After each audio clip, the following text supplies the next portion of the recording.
What's going on, everybody? Welcome back to Draft Yoda, where we're data-driven and prospect-focused. I'm Bill Workman. I am Draft Yoda, your favorite draft nerd's favorite draft nerd. And today, we're talking about one of the most complete pass rushers in college football, Oregon edge defender. Hold on one second. I gotta get the hooked on phonics for this one. Matayo Uiagalelei. I'll try to make sure I get those correct. But for right now, Mateo is carrying a 9.38 grade in my 10-point scale, making him the number 9 player and the number 2 edge defender behind Collin Simmons. Honestly, I think Mateo is one of the most underrated elite prospects in this country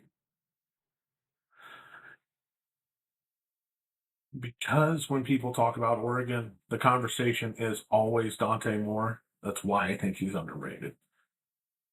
You always talk about the offensive talent. Very rarely do you talk about the defensive talent. I think between Mateo and another gentleman in Washington, you're going to see 2 defensive linemen come out of Oregon this year. I think both will be first-round picks. And I don't think that's going to surprise a lot of people once we get into this process and once this season gets through. But if you're looking for a player, if you're looking for a player this season that is going to cause your offensive coordinator to lose some sleep, Mateo is the guy. He's not the flashiest edge rusher. He's not the fastest. He's not the bendiest. But he has a lot of tools in that tool bag, and he can hurt you in a lot of different ways.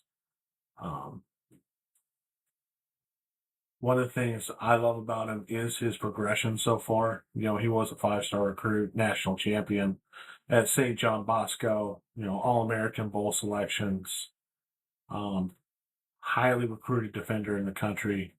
He flashed as a freshman. And, 10.5 sacks, first team All Big Ten, very productive pass rusher. And then he kind of slowed down and kind of fell off, and now we're going into a senior year, and he has 20 career sacks total. So did he fall off, or did things just kind of shift? That's one of the things that, going in, watching the tape kind of helps with.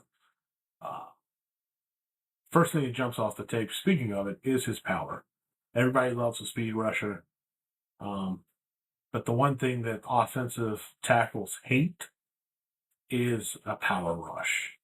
And Mateo has plenty of power for a power rush. He's got long arms, and when they hit you, it is devastating. Speaking of when he hits you, his hand usage is phenomenal. It's one of the things I love about him the most. He has swipes, he has clubs, he has cross chops, long arm counters, inside counters. He's consistently working to try to get a pass rush, and he always seems to have just another tool to grab to try to make that happen. Another thing I like about him is his pressure consistency. Especially when you go back and watch the Penn State game, the Washington game last season, he was elite in getting back there and causing pressure and causing havoc. But just like always, there's more for him to learn. Before I get into that, a lot of edge rushers currently in college football only have one trick. I want to make sure I make that very clear. Mateo doesn't. He has multiple tricks. He rushes with a plan. If the speed rush isn't working, he has a counter. If the tackle oversets, he attacks inside. The NFL is full of elite athletes. The difference between good and great often depends on how many tools do you have in the bag to have a counter. And so far, Mateo's got a lot of tools in that tool bag. He also doesn't come off the field, which is another thing that's a little underrated. But he doesn't disappear when the offense runs the ball. He's good against the run. He's good against the pass. He sets an edge. He plays inside on stunts. A lot of guys like JPP I've lost his name right now. But a lot of guys are coming out of college as pass rush specialists, and Matayo is not. He's a complete player. Is he perfect? No. Nobody's perfect. I'll say that in every single one. Nobody's perfect. For all the counters and pass rush and talent he has, the biggest issue I see with him is his tackling. He had 14 missed tackles last season or the last 2 seasons. I can't remember which.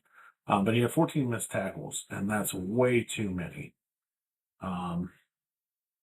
Good news, it's not an effort problem. It's a finishing problem. It's a technique problem, which will be able to be coached out of him. And will also help him impact the run game a little bit more because he has several of those 14 missed tackles were against running backs that he had dead to rights, and they were just able to slip out.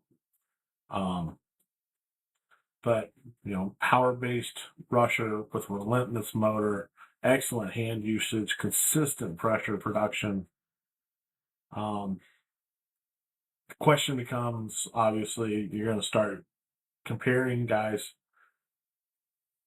Can Matayo catch Collin Simmons? Right now, my answer is no. Collin is just on a different world.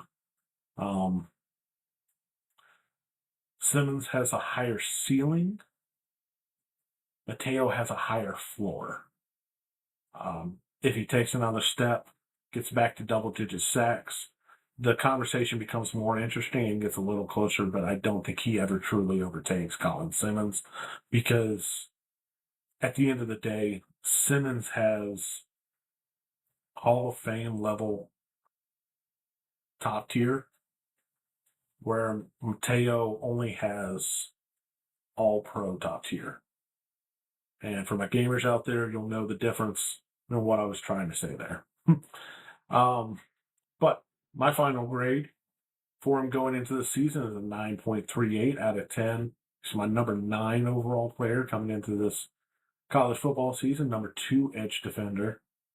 I think he is one of the safer defensive lineman prospects in this class. As long as he stays healthy, he's a legitimate first-round talent.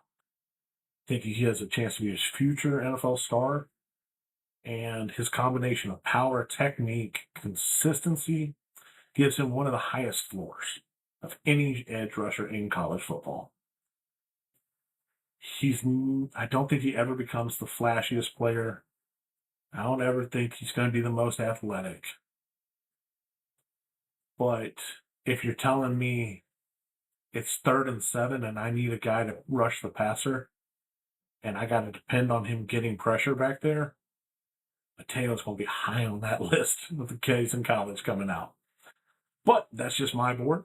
What do you think of Matayo Uiagalelei? Is he worth a first-round pick? Do you think he could catch Collin Simmons? Where would you rank him around the other defensive linemen in college football? Drop your thoughts down below in the comments. If you've enjoyed these evaluations, we build them around film and analytics. Make sure you hit that like button, subscribe to the channel, and we're going to keep putting in the work. As always, I'm Draft Yoda, Bill Workman. I'm your favorite draft nerd's favorite draft nerd, and we'll see you next